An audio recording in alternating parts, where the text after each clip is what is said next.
Boa noite, navegantes da Interweb Conexão Jovem Podcastal do Brasil, maquinistas do sono, timoleiros. É isso? Timoreiros ou timoleiros? Timoreiros, né? Timoreiros das ondas de Wi-Fi. Hoje, um episódio que busca cumprir aí a enquete vencedora, a última enquete vencedora que eu fiz no Instagram sobre qual episódio de atividades eu postaria, né? Se seria um episódio sobre Brasil, Polônia, União Soviética, enfim. Porque lá sempre coloco 4 países. E sempre ganha Brasil e União Soviética. Até agora, nenhum outro país ganhou. Nenhum outro. Só naquela vez que eu vi errado e pensei que a Polônia tinha ganhado. Mas eu vi errado. Bem, mas sem mais delongas, hoje vamos falar da Marinha Brasileira, a Marinha Mercante.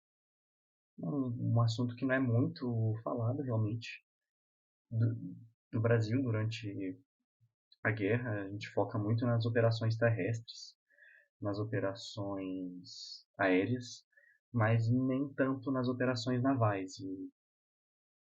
E de fato não é uma área de expertise minha. Mas eu acho interessante falar, né, que teve essa contribuição naval do Brasil durante a Segunda Guerra Mundial. Foi relevante, foi importante.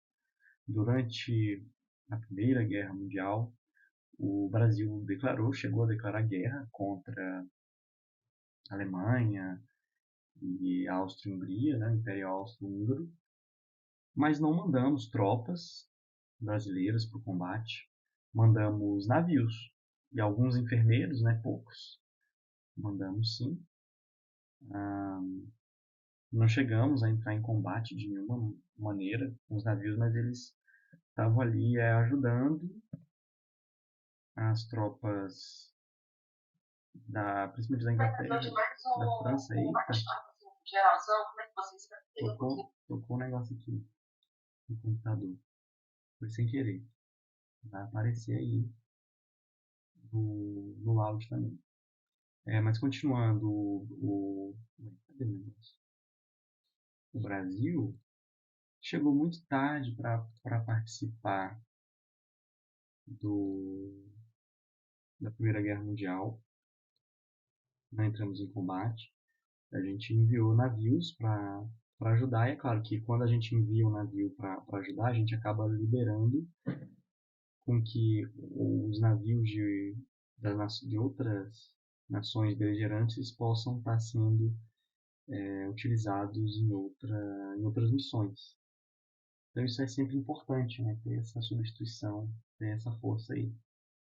Na Segunda Guerra Mundial, o Brasil ele vai ser muito importante geograficamente. Para o esforço de guerra, principalmente estadunidense. Aliado como um todo, mas estadunidense. Por que principalmente para os Estados Unidos?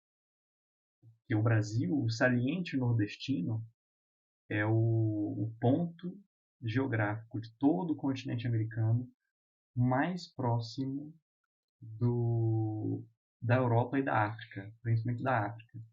Então, por exemplo, nos momentos iniciais ali da guerra, 1941, 42, a partir do momento que os Estados Unidos entram na guerra, no final de 41, né, em dezembro, declara guerra, mas de fato operações militares só vão ser conduzidas no próximo ano, 42. Os Estados Unidos vão lançar ali suas tropas em combate na África. Os ingleses já estavam em combate lá, mas os Estados Unidos lançam suas tropas em novembro, né, 8 de novembro de 42, a chamada Operação Tocha, que vai desembarcar no Marrocos, na Argélia, enfim. E aí o Brasil passa a ser muito importante para os Estados Unidos diretamente, porque esse saliente nordestino, por seu ponto mais próximo das Américas, do norte da África e ali da Europa, do oeste europeu, os Estados Unidos vai precisar usar as bases navais brasileiras, as bases aéreas brasileiras que já existiam ou que serão construídas a partir de acordos, né, entre o governo Vargas e o governo Roosevelt, para abastecer diretamente as tropas em combate lá na África. Mas veja que antes disso o Brasil já era importante geograficamente, porque antes dos Estados Unidos entrarem em guerra, os ingleses já estavam lutando na África desde 1940, se eu não me engano, contra os italianos, em especial. Depois os alemães vão entrar na guerra. E o Brasil também tinha fortes relações de comércio com a Inglaterra, de abastecimento, e é claro que é extremamente necessário o abastecimento da população inglesa e das tropas inglesas nesse período. E o que vai ser feito por navios brasileiros e navios ingleses, americanos, estadunidenses, no caso, que vão aportar nos nossos portos em rumo para a África, para a Inglaterra ou outras localidades. Então, esse ponto naval, estratégico, geográfico brasileiro é muito importante. E aí é claro que a Marinha brasileira vai se tornar importante, porque quem que vai escoar essa produção e o material logístico vão ser as marinhas dos países. E o Brasil vai passar a ter destaque nisso. Não à toa, o Brasil vai ser atacado pelo mar. E um dos motivos para o Brasil entrar na guerra foi que a Alemanha e a Itália desenvolveram uma política de afundamento, de torpedeamento de navios de qualquer bandeira, mas navios que ajudassem de alguma forma o esforço de guerra dos aliados, no caso Inglaterra e posteriormente Estados Unidos. Então, muitos navios ingleses e estadunidenses vão ser afundados no Mar do Atlântico, inclusive bem perto ou na própria costa brasileira, na costa dos Estados Unidos e assim por diante, mas também na costa brasileira. E aí não vai demorar muito para que, com o tempo, esses submarinos alemães e italianos começassem a torpedear os navios brasileiros, que, na sua grande maioria, eram navios que, na verdade, estavam fazendo transporte de cabotagem. Ou seja, o que é o transporte de cabotagem? É você ir pingando na costa, né? E fazendo o transporte. Imagina aí o Brasil, na década de 30, não tinha muito trem, ou carro, ou avião. Então, a forma de transporte majoritária era o transporte indo pingando, né? No litoral brasileiro. Então, a pessoa, sei lá, saía do Rio de Janeiro e tinha que ir para Salvador. Como é que ela ia? De barco. Não ia de avião, de trem, ou de carro. Essas estruturas eram muito incipientes, era muito melhor você ir de navio. E esse é o chamado transporte de cabotagem, tanto o transporte de pessoas quanto o transporte de matérias-primas, produtos, enfim. Então não vai demorar para que esses submarinos alemães e italianos comecem a afundar os nossos navios brasileiros, que mais faziam transporte de cabotagem, ou seja, ligando regiões do Brasil entre si, do que abastecendo transportes ingleses e estadunidenses, que eram inimigos, né, dessa Alemanha e Itália fascista. Claro que isso acontecia, mas quando você pega ali os navios brasileiros afundados, a maioria, inclusive, eram transportes de civis. Não era transporte militar. Alguns transportes militares foram, sim, atacados, mas eles não estavam fazendo ações contra a Alemanha ou coisa do tipo. Enfim, eram transporte de tropas, transporte de pessoas ou de de produtos. E esse vai ser um dos motivos, né, do Brasil entrar na guerra ou da população clamar com que o Brasil entre na guerra e pesar na avaliação também do Vargas e de outras figuras no governo que para que o Brasil cortasse, né, relações com a Alemanha e a Itália, o que de fato foi feito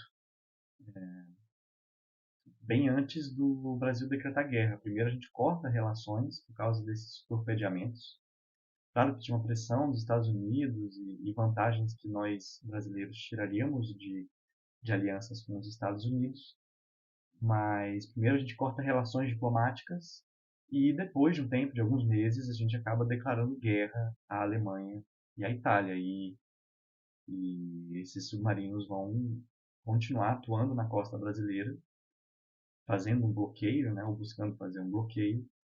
E aí, nesse contexto, a Marinha Brasileira vai se tornar muito importante, tanto a Marinha de Guerra quanto a Marinha Mercante. A Marinha de Guerra porque esses comboios de navios brasileiros, de navios ingleses, de navios estadunidenses e assim por diante, né, que rumavam para abastecer essas sociedades em guerra, tanto militarmente quanto de forma civil, vão ser alvos dos submarinos alemães. Então, cabia ao Brasil fazer a proteção desses transportes na costa brasileira e aqui na nossa região marítima. E a gente tem que lembrar que, por exemplo, os Estados Unidos, assim como a União Soviética, né, mas os Estados Unidos tinham uma grande capacidade industrial e essa capacidade industrial abastecia diversos países em diversas frentes de guerra. Você tinha os Estados Unidos abastecendo, claro, suas próprias tropas, os Estados Unidos abastecendo tropas da Inglaterra, na África e na Europa. Os Estados Unidos, a partir também do Land Lease, né, política de arrendamento, esqueci agora, Land Lease, arrendamento e esqueci a tradução. Também fornecendo material, por exemplo, comida para a União Soviética, alguns materiais militares também, ainda que fosse mais inconstante, difícil levar para a União Soviética, mas se chegava valorosas cargas, né, produzidas nos Estados Unidos para a União Soviética. Inclusive, produção brasileira foi, olha só, produção brasileira foi escoada para a União Soviética, né, carne, principalmente alimentos, coisas militares não. Então, veja como é que nesse contexto a Marinha vai ser importante para fazer a proteção desses comboios, para que esse material chegue para a população sofrendo em guerra, população civil, quanto para os militares lutando que precisam de alimento, de roupa, munição, arma, armamento, peças de reposição e o escambau. Então a Marinha Mercante se torna muito importante nesse contexto. E a Marinha de Guerra também, para fazer a proteção tanto da nossa Marinha brasileira, da nossa costa, quanto dos navios dos nossos aliados, principalmente ingleses e estadunidenses. Fora, como eu já disse anteriormente, a posição geográfica estratégica do Brasil dentro desse acerto, né, desse arranjo logístico, onde o Nordeste brasileiro, o saliente nordestino, passou a ser chamado, inclusive pelos estadunidenses, de trampolim para a vitória. Né? Então, quase tudo não, né? Mas uma grande parte de tudo aquilo que era produzido nos Estados Unidos era escoado, era transportado para o Nordeste do Brasil, ou para algumas regiões ali no Caribe, e dali se recebia mais abastecimento de produtos, abastecimento dos navios para fazer as viagens também, e aí esses navios partiam então rumo à Europa, à África ou à Ásia também, apesar de que era um destino menos frequente a Ásia, né? É mais fácil sair do lado Pacífico, não pelo lado Atlântico, né? Os navios que iam para essa área dos Estados Unidos. E isso é tão importante para os Estados Unidos que havia até um plano de invasão e controle das praias nordestinas do Brasil para garantir isso. E o que é importante também que vai acontecer nesse período? O Brasil, o Getúlio Vargas, buscava uma modernização e um desenvolvimento industrial do Brasil. E o Getúlio Vargas ele sabia que a Segunda Guerra Mundial seria um evento definidor, a participação na Segunda Guerra Mundial seria um evento definidor para o posicionamento geoestratégico, econômico, político do Brasil no contexto internacional depois da guerra. O Getúlio Vargas já pensava não apenas no período da guerra, daquilo que se poderia ganhar imediatamente, como aquilo que se poderia ganhar no pós-guerra. E assim, imediatamente, o que se buscava? A modernização do parque industrial brasileiro, a criação de um parque industrial e do Exército, das Forças Armadas. E nesse contexto, a Marinha vai ser quase que totalmente reformulada em seus navios de guerra. Os Estados Unidos vai vender muitos navios de guerra para o Brasil, navios de guerra modernos, que vão continuar depois da guerra atuando e que também cumpriam o papel de patrulhamento da costa brasileira, da costa e dos comboios que chegavam e saíam aqui do Brasil, comboios nacionais e comboios internacionais. Então, a Marinha de Guerra vai ser modernizada com isso, com navios que na época eram navios modernos, fragatas, destroyers, né, esses navios mais rápidos, contra-torpedeiros principalmente, que eram aqueles navios de caça submarina, já que a ameaça vinha de submarinos aqui no Nordeste. Ao longo de toda a costa brasileira, né, você tem, acho que 11 submarinos que nós afundamos aqui na costa brasileira. Eu sei que tem um ali em Aracaju que dá até tem um pessoal que mergulha lá para ver o submarino. Tem dois ali perto de Aracaju. Um é um pouco mais perto e o outro é um pouco mais distante.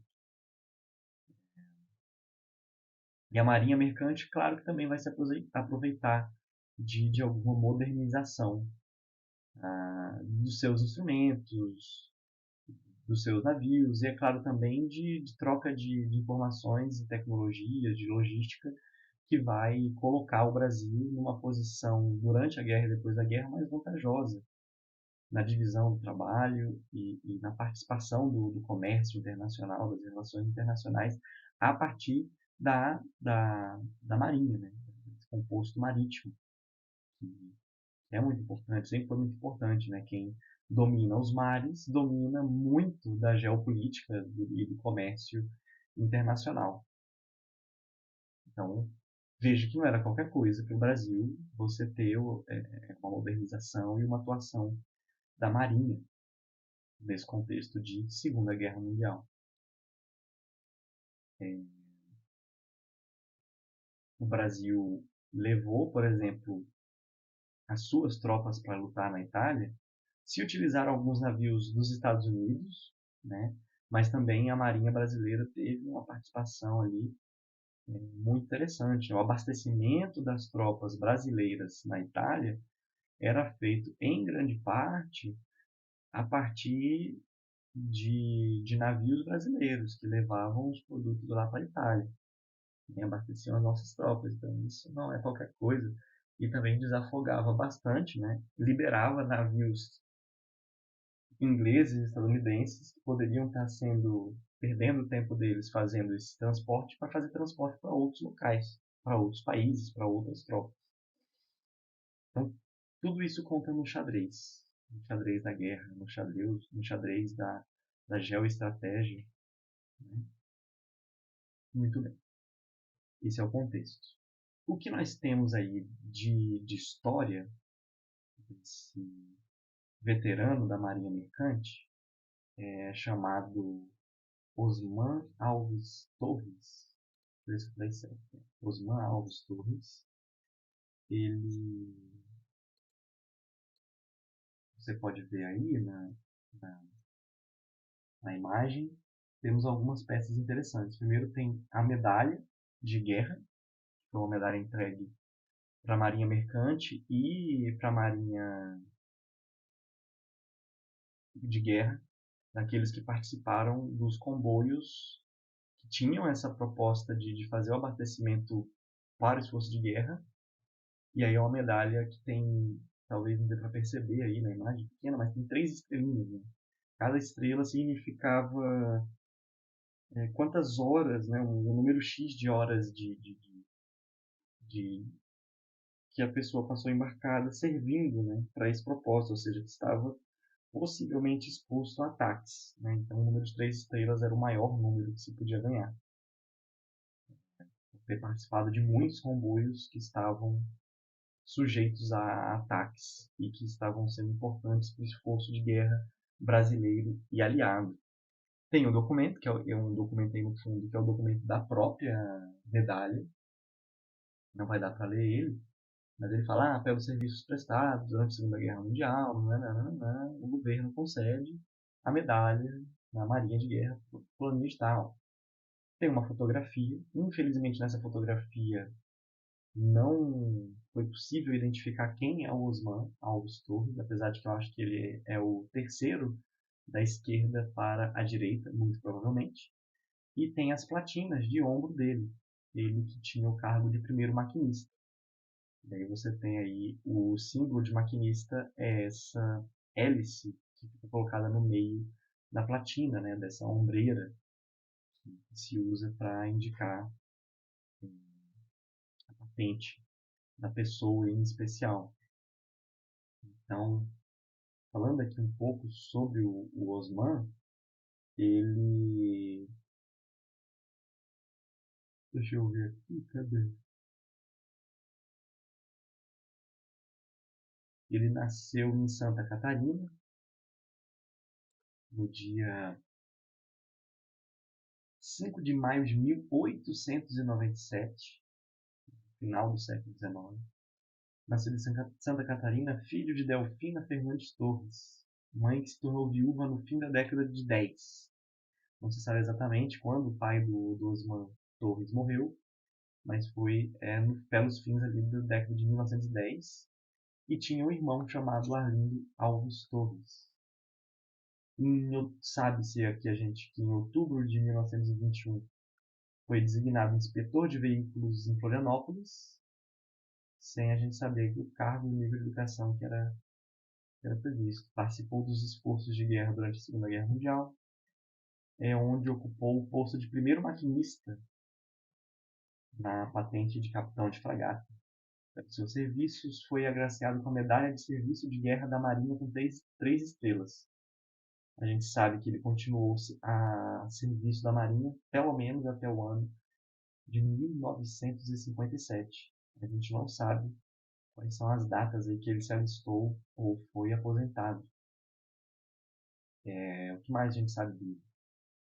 Que entre 1918 e 1923 ele já estava aí na Marinha, alistado na Marinha Mercante, como aprendiz de maquinista. Né? Então, estava ali se formando para ser oficial.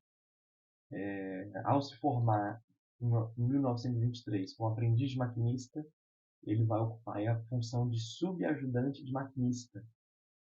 No ano seguinte, né, em 1924, ele subiu na hierarquia, se tornou o terceiro maquinista do navio, ocupou esse cargo até o ano de 1926. Já aí de 1927 até 1937, né, 10 anos, ele ocupou o cargo de segundo maquinista por 10 anos, então ele foi segundo maquinista, né, um oficial. E em 20 de fevereiro de 1937 a 22 de maio de 68, ele foi aqui colocado como maquinista, primeiro maquinista. É o cargo que vai ocupar. Enfim. Não, aqui a gente tem os dados, perdão. Eu pensei que tinha viajado. Eu não organizei direito a ficha do Osman. Mas aqui, né, ele nasce em 1897. Em 1917 ele se torna reservista naval. No dia 6 de fevereiro de 1918 entra na Marinha aos 21 anos como aprendiz de maquinista. Aí depois, né, ele embarca no primeiro navio como aprendiz de maquinista no dia 7 de outubro de 1918. Em 20 de fevereiro de 1920, ele embarca em Porto Alegre no navio Itajubá como aprendiz de maquinista e desembarca no Rio de Janeiro. Aqui, na realidade, eu fiz toda uma série dele, eu tenho vários documentos, tenho o registro dele de todos os navios que ele pegou, desde o início da carreira dele até, não até o final, mas quase até o final. Então tem aqui vários entradas e saídas dele, de navios que ele desembarcou e por quanto tempo. E aqui, vamos ver.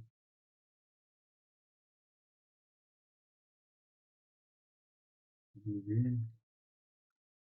Ele fazia muitas viagens, né? Claro, né? O pessoal da Marinha tem muita viagem, muito grudadinha uma com a outra. Deixa eu achar aqui. Ó, durante a guerra, ele vai embarcar, fazer viagens de cabotagem do Rio de Janeiro, entre Rio de Janeiro, muitas viagens ali entre o Rio de Janeiro, né?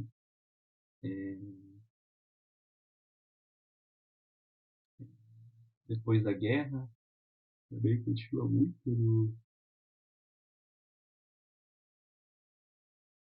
Rio de Janeiro, né? Do Rio de Janeiro aí indo para outros locais e voltando até o Rio de Janeiro, né? Claro. Que ocupou, depois de 1955, ele não tem mais o registro militar, depois de 27 de junho de 1955, já que depois, perdão, de encaminhar no final da sua carreira, ele também vai ocupar o cargo de vendedor na fábrica de produtos químicos Lavex, entre aí 5 de maio de 56 até 1958. E aqui ele só vai se aposentar realmente no dia 22 de maio de 1968. Ele atuou na Marinha Mercante, também atuou entre 2 anos aqui, de 56 a 58, como vendedor na fábrica de produtos químicos Lavex, e vai ser aposentado aí da Marinha em 1968.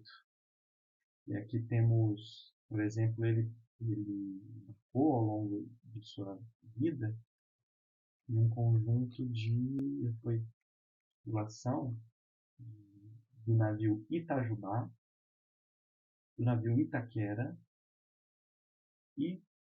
Itagiba, Itaituba, Itaguaçu, Itaipava, Itapuca, Itaperuna, Itapura. Esse pessoal da Marinha gosta de um nome que começa com Ita, né? Esses nomes indígenas, né? Itaipava, Itaguaçu, Itaúba, enfim. No navio Cauruep e no navio Arariba, Aratimbó, Araraguá. Foram todos os navios aí que ele participou como tripulação, né? Todos esses aí.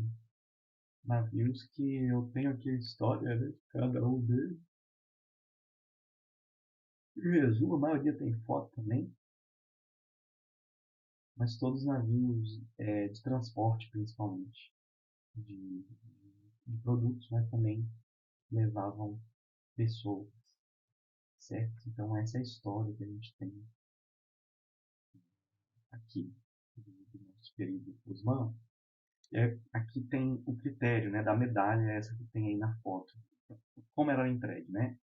A medalha foi instituída no dia 13 de dezembro de 1943. Era concedida a militares da Marinha de Guerra Nacional e Aliadas, nativa na reserva ou reformados e aos oficiais tripulantes de navios mercantes nacionais aliados que tenham prestado os valiosos serviços de guerra, quer a bordo dos navios ou em missões de terra. Poderia ser agraciada com 3 estrelas, que foi regulamentada por um outro decreto. Então, as 3 estrelas está aqui, ó, tempo de campanha em operações ativas de guerra, navegando em mar alto, em operações de escolta, comboio ou patrulha oceânica, como comandante de força ao navio, por mais de 1 ano, né, e nos demais casos por mais de 2 anos. Então, esse era o critério para ganhar as 3 estrelas, né, participar aí. No caso, como ele era de comandante de navio, por 2 anos, né, serviu por no mínimo 2 anos, aí ganhou 3 estrelas. Interessante. Beleza? Essa é a história dos veteranos MAN, da Marinha. Eu acho que é um legal, né, assim, falar não só dos soldados lutando em terra, da aviação, que é importante também, mas da Marinha, que no Brasil é muito, muito esquecido, né? Muito, muito esquecida, e a Marinha, como eu já disse, é sempre uma fonte de poder geopolítico, de projeção internacional de um país em diversos contextos. Por isso, é sempre importante. É isso. Episódiozinho aí que é mais longo, 30 minutos. Vamos dar o nosso adeus e que você seja embalado nas ondas do som. Tchau, tchau.